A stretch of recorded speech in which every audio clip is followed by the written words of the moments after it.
Kas Päivä. Tervetuloa SC5 Open Device Labiin tänne Lutakkoon.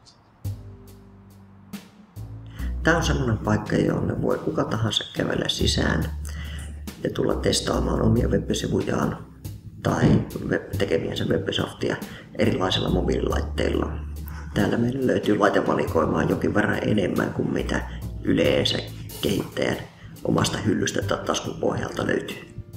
Ja kaikista tärkein tapa testata tuolta näille mobiililaitteilla on tietysti ottaa tuolta laite käteen hyllystä ja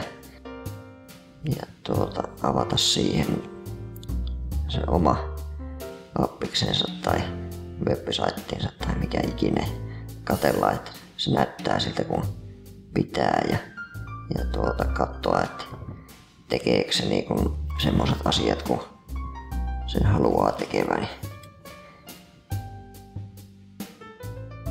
Ja toiminnot pelaa silleen kun on ajatellut ja tuntuma on sellainen kun kuuluu ollakin.